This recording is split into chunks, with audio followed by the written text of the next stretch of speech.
This single lesson will unlock hundreds, really thousands, of Spanish verbs for you. Once you understand this pattern, you'll be able to conjugate almost any regular verb in the present tense without memorizing each one individually. Let's get into it. Hi, I'm Andres. Welcome back to our Spanish Grammar for Beginners A1, A2 course. This is Lesson 5. In Spanish, regular verbs fall into three groups based on their infinitive ending. AR verbs like hablar, to speak, trabajar, to work, estudiar, to study. ER verbs like comer, to eat, leer, to read, beber, to drink. IR verbs like vivir, to live, escribir, to write, abrir, to open. To conjugate any regular verb, we remove the ending r, or ir to get the stem, and then add a new ending depending on who's doing the action. Let's conjugate two AR verbs side by side so you see the pattern repeat.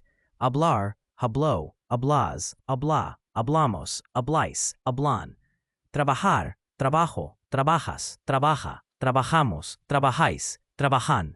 See how the endings are identical? O, as, a, amos, ais, an?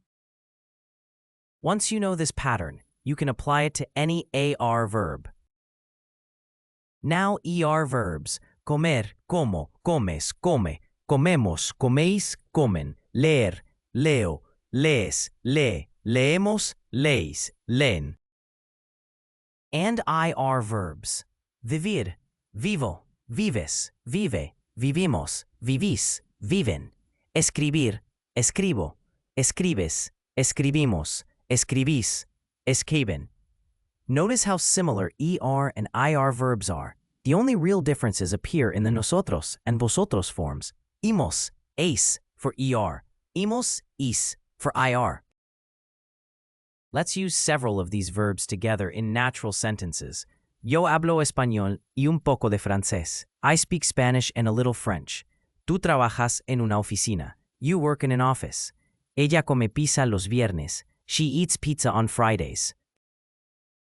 Nosotros leemos muchos libros. We read a lot of books. Vosotros vivís en Madrid. You all live in Madrid, Spain. Ellos escriben correos todos los días. They write emails every day. A very common beginner mistake is mixing up the ER and IR endings, especially in the nosotros form, saying vivemos instead of vivimos, for example. The trick is to always go back to the infinitive ending first. If it ends in IR, the nosotros form will end in imos. If it ends in ER, it'll end in emos. You now know how to conjugate regular verbs across all three groups. That's a massive amount of vocabulary unlocked. But Spanish also has some very common irregular verbs that don't follow this pattern at all. In the next lesson, we'll cover the 6 irregular verbs you absolutely need to know early on. See you there.